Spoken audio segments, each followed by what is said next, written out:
What does it actually feel like when ambition starts costing you your peace? For me, it felt like a medical emergency.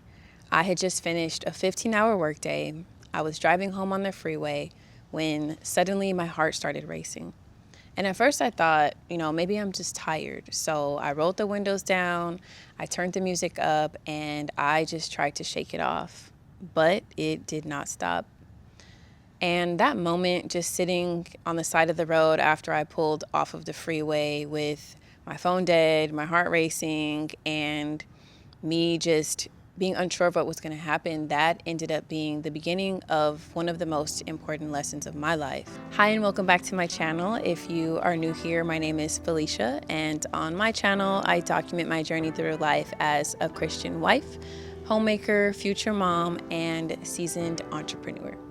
Today I want to talk about ambition because ambition is something that I've always carried, but what I've learned over time is that ambition can either be something that builds your life or it can be something that just really slowly steals your peace, and especially if it's not surrendered to God.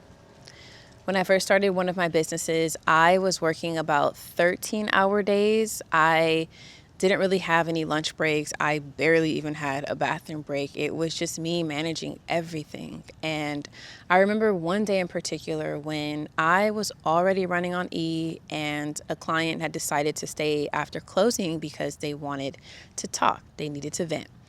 And they were going through some things. I wanted to be able to be there for them, but by the time they left, my 13-hour day had now turned into 15 hours.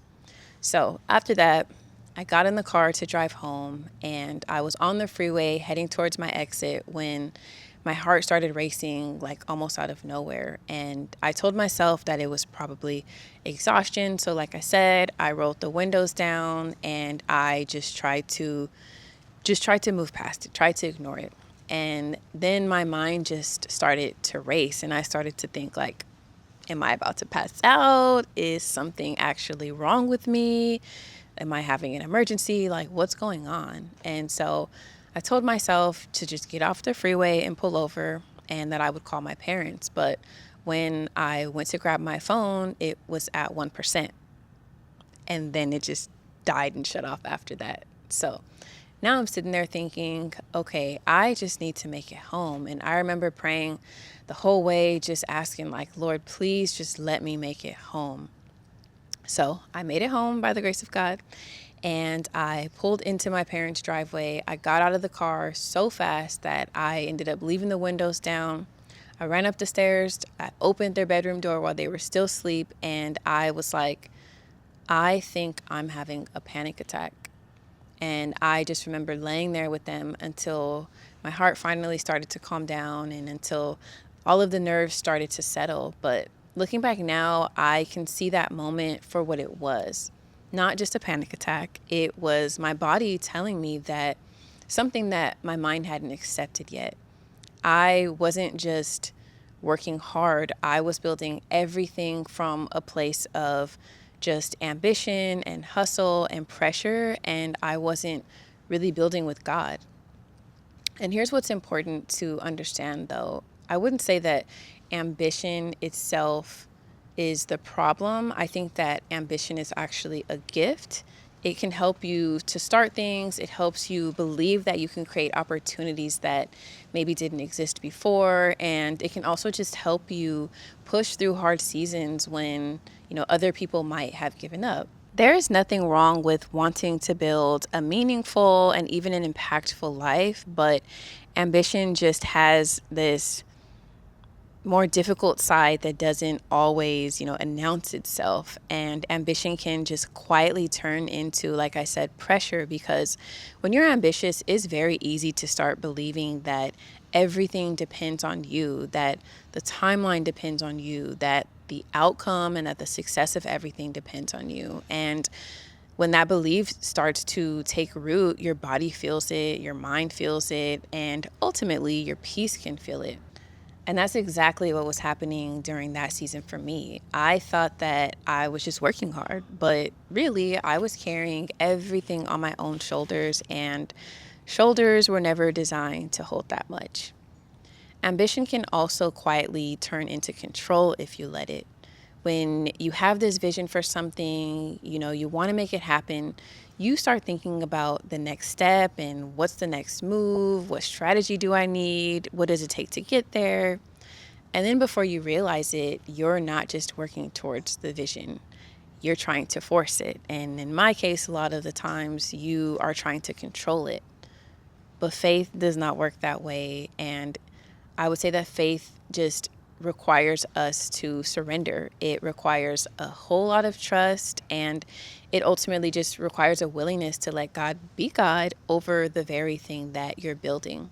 One of the things that I've been learning in my own walk with God is that just because He gives you a vision, it doesn't mean that He expects for you to carry it alone. God may give you the vision, but He still ultimately controls the timeline. Maybe He's just showing you ahead of time for you to be able to get prepared. And for naturally ambitious people like myself, that can be really hard to sit with because we want to move. Like, we want to build momentum. We want to see results. We want to see the fruits of our labor as quickly as we can. But sometimes God is just more concerned with forming us than He is with accelerating us. Sometimes He slows things down because He's building the foundation underneath exactly what it is that we're trying to build. And then that foundation is the character, the faith, and ultimately the capacity.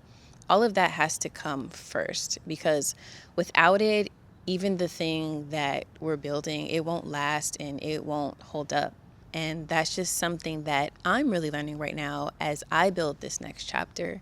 So for me, it looks like building my content. I want to grow this community, and I just want to do everything that God is calling me to do. But I don't want to build it the way that I used to build. I don't want to build from a place of hustle or pressure, from a place of fear and, just ultimately, like, just from this place of grind. I want to build from a place of peace, and I want to build with God at the center of it, because that place of burnout and anxiety, I never want to go back there again. So what does it actually look like to steward ambition well? Because I don't think that the answer is to dial it back to dream smaller. The goal isn't to just completely extinguish our ambition. I think it just looks like holding it a lot different than we did before.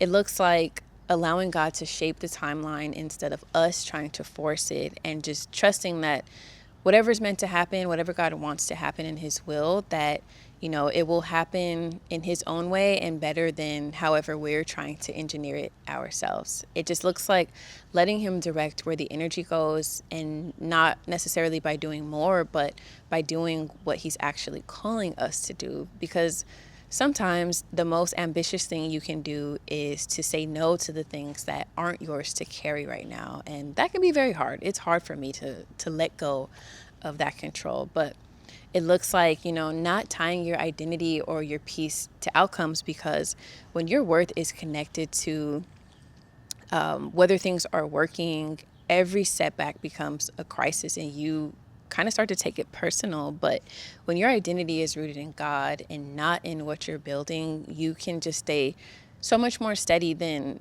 when your timeline doesn't look like exactly how you planned it to look. So if you're someone who carries a lot of ambition, this is what I want you to really hold on to, is that ambition is not the problem, but ambition that isn't fully surrendered to God can just slowly become control and exhaustion, burnout, and that's just not the life that God designed for us. It's not how He wants us to have to live. And so my prayer lately has just simply been this: Father, please help me to steward the ambition that You've placed in me. Help me to build what You've called me to build, but help me to do it with You and not ahead of You. And if you're in a season of just learning how to surrender your plans and your timelines and your ambitions to God, then I would love for you to join me on my journey of trying to do the same.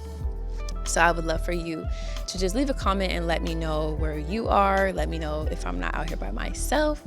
Are you someone who struggles with this too? I genuinely want to know, and I love to hear from you. But thank you so much for spending your time with me. And like I always say, I really appreciate it. I appreciate you taking your time out. You didn't have to stop at my video. And so thank you as always, but I will see you guys in the next video. Bye guys.